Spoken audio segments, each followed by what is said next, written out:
Hey guys, so now that all the cards are out for the Grand Crusade, I'm gonna do a review of my top 10 cards from the whole set. I guess technically it's gonna be 11 cards because I have one wild card here, but then I'm gonna go from reverse order from 10 to 1. So this is my kind of like sleeper pick. I guess it's like my wild card. This is my pick for maybe number 11. I'm a little bit, it's like a high variance card. So talking about a little bit about this card, I feel like this card has like a lot of potential to be something like a another Doctor Boom for Paladin. Say you get out two secrets, you can think of the 6 mana 6/6 as the body of Doctor Boom and the two secrets as like the side boom bots. A secret is probably stronger than a boom bot, but again, this card has a very high cost of adding into your deck. My intuition would say that if you want to run this, you probably don't want to run Mad Scientist because it's going to be too many secrets, or they have some reverse synergy at that point since the main problem is that you might run out of secrets in your deck at some point. So I could see maybe running like one of each secret other than Eye for an Eye with this, or maybe like two of one and one of two others, something like that. Maybe Avenge and the new Paladin secret might be some of the stronger secrets, and you can run like a Redemption or a Noble Sacrifice as well. So this is kind of my sleeper pick. It might go up like as a potential to be like a top 5 card, or it might have a potential to be not really used. All right, going to number 10, Master Jouster. So I believe this is the strongest jousting card in the set. Even though it looks like just a Sunwalker with +1/+1, a Sunwalker with +1/+1 is quite good. And there are some decks that should be able to actually get some jousting going on fairly cheaply without sacrificing too much in the deck, making it too big. You know, one of them is mid-range Druid or ramp Druid, since a lot of the Druid small stuff is ramp, so it doesn't count for the joust. Another thing is maybe Handlock, but the Handlock actually has more small minions. So I believe the strongest jousting card in the deck in the format, and it has quite a bit to gain from winning the joust. And 6 mana for a 5/6 is not unplayable as far as a 5/6 goes. Pretty nice ratio of stats. Number 9, Argent Horse Rider. So this is, even though TGT hasn't added a whole bunch of aggro cards, this is probably, in my opinion, the strongest card for aggro, and it is quite good. I think it would be better than Wolf Rider in a lot of aggro decks. I can see this being common with something like Cold Blood or Blessing of Might for a really strong Divine Shield Charger. I could even see this replacing Wolf Rider and Face Hunter even without any of the, I guess, Divine Shield buff synergy. It's simply a lot harder to deal with. Even Face Hunters like Wolf Rider hasn't been exactly the most popular card just because how easy it is to kill sometimes. So I feel like it's probably a worthwhile trade to get a -1 attack for a much stickier minion. Number 8, Alex Straz's Champion. Going into TGT, I'm excited about, I guess, like two new things. The first thing is TGT Dragons, I feel like are going to be the real deal. Like, the first Dragon expansion that came out, the last one, Dragons kind of didn't really make it into the competitive scene too much, was kind of a little bit too weak, and you know they're almost there but not quite there. And I think TGT is adding just about enough to make dragons a real thing, and this is one of the strongest cards. I feel like Warrior's going to go in maybe two different directions as far as control warrior goes, like maybe a dragon control warrior and a normal control warrior.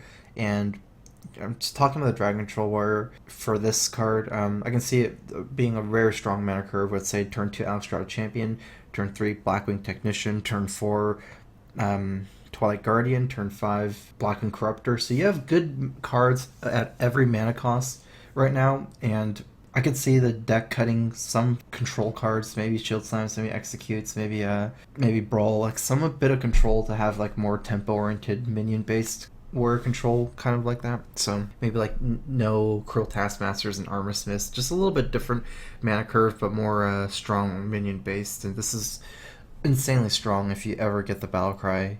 2 mana 2/3 is not great, but 2 mana 3/3 Charger is actually insane. So number 7, I believe, Darnassus Aspirant. This is, in my opinion, the strongest Druid card. It goes very well in the most popular Druid right now. It's not hard to find a shell for this card. You can put it kind of as like a not replacement for Wild Growth, but a supplement for Wild Growth and Innervate in mid-range double combo Druid. It's not exactly easy to kill a 2/3 on turn 2, and a lot of decks will be super incentivized to kill it, and if they don't, then you can straight ramp into your 4s and things like that. There's also some synergy, say against mirror entity here. You can destroy one of the Mage's mana crystals if they copy this, whereas when you're playing it, you don't have to worry about that. I think it's a quite versatile card and kind of like a maybe even a no-brainer for that type of deck. Number 6, Varian Rin, the king himself. So maybe at first I didn't rate this too highly. I'm thinking about this more. I think this is actually a really strong card for Control Warrior. Right now, some of the Control Warrior's weaker matchups are Zoo and mid-range Druid, for example. And I think this could, like, it's a very good replacement for your Sarah. Like, what Varian Rin, what you want to do against, say, Zoo and mid-range Druid is, you know, these decks, Zoo and Druid are pretty late game decks as well, and you sometimes just need to, say, power through. You're not guaranteed to win just because you reach turn 10 as Control Warrior, and it's actually a problem. You run out of steam, this draws you 3 cards, it's a powerful body, and you have the added bonus of any minion you draw putting directly on the battlefield. So depending on how your luck goes, maybe you get an average of like 1.5 minions on the battlefield, and they're pretty strong as well. It's just a way to say, just develop a lot of power on board, and it's super good and in certain matchups, and in like say some weak matchups where you might not want to play your minions on the battlefield without battle cry. If you're willing to replace say Ysera, since Ysera isn't so good against priest anyways, I think this is like the real deal. It's just a way to put a lot of power. It's very versatile, and Warrior has a hard time drawing cards.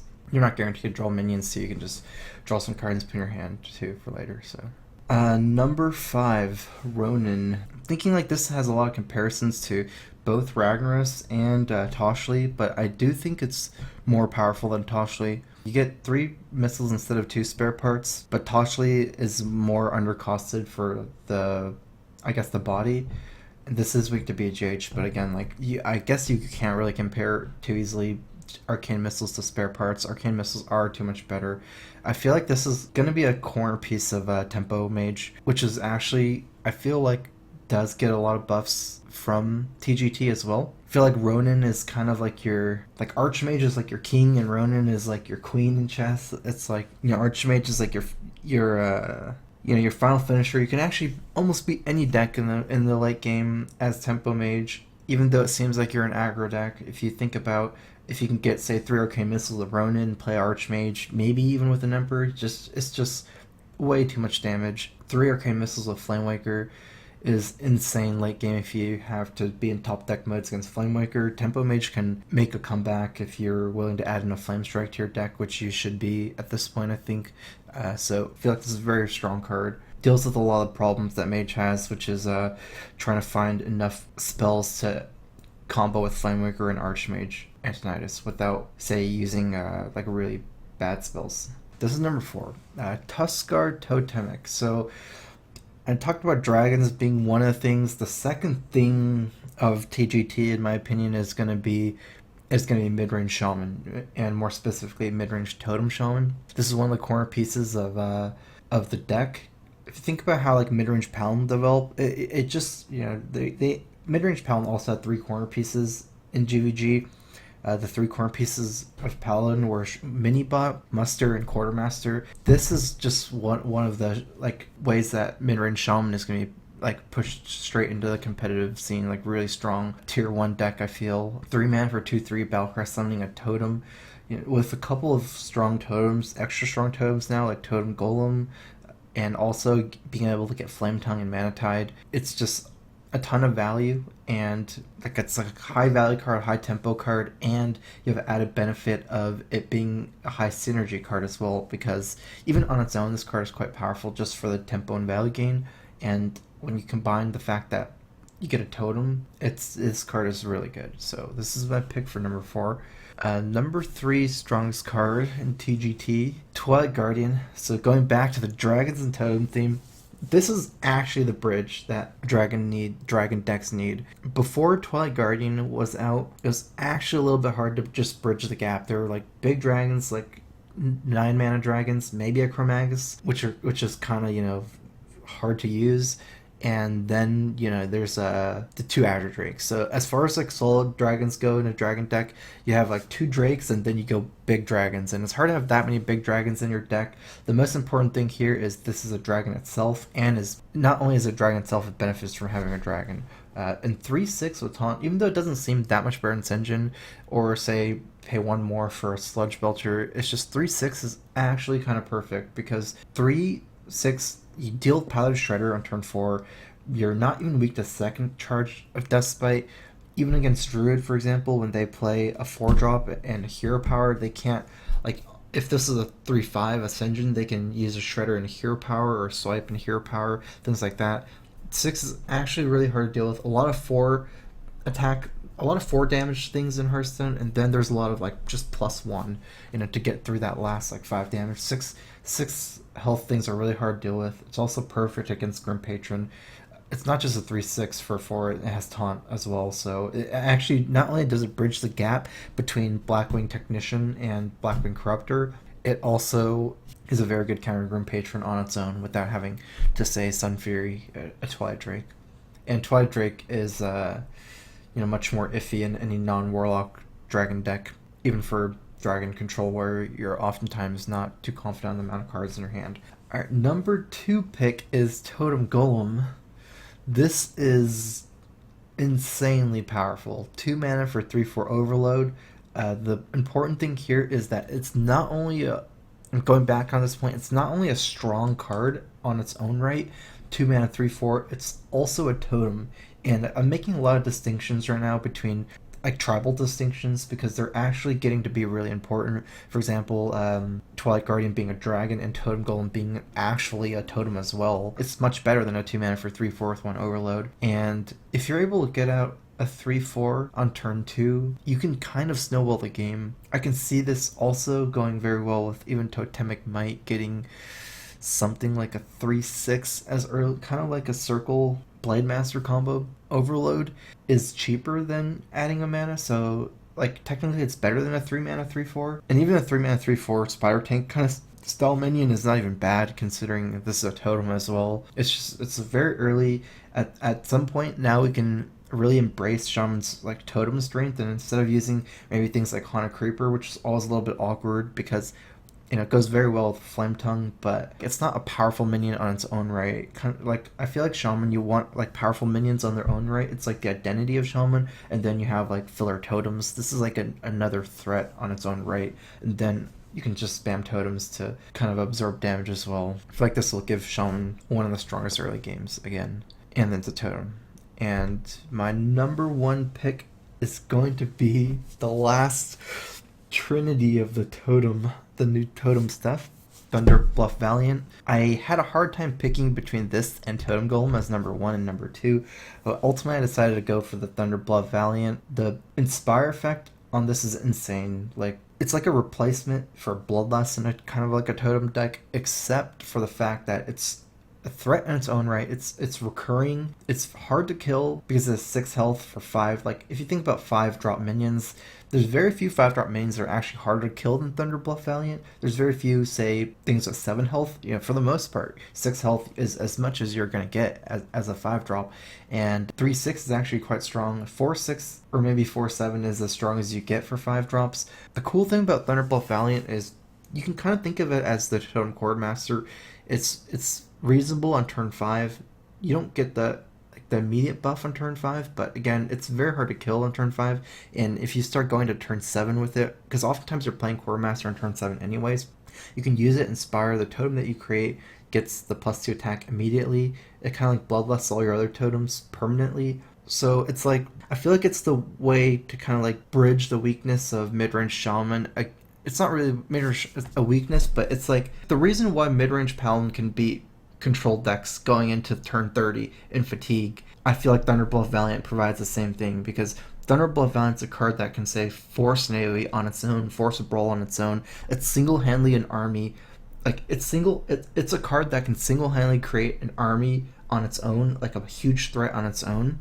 So as long as you can maintain initiative against control decks, even if your mana curve looks a lot smaller, you can have the better late game or as good of late game, just using initiative. And I think with the Paladin, I think Muster is stronger than Quartermaster. With totems, I actually going to rate the Thunder Bluff Valiant a little bit higher than the Totem Golem itself, just because of just all the reasons I said before.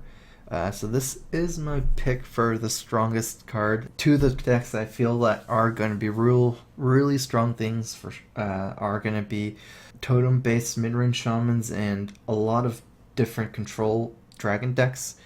Three most likely being Dragon Warrior, Dragon Mage, and for number 3, I'm thinking maybe even Dragon Paladin, since Paladin does have the consort as well. So, alright, so that's going to be my final words of the pre-release of the GVG stuff. We'll see how it goes. I'm pretty excited to see whether my predictions come true or not. It's kind of like a personal pride thing I've actually thought about a lot at this point, so thanks for watching, guys. That's my video.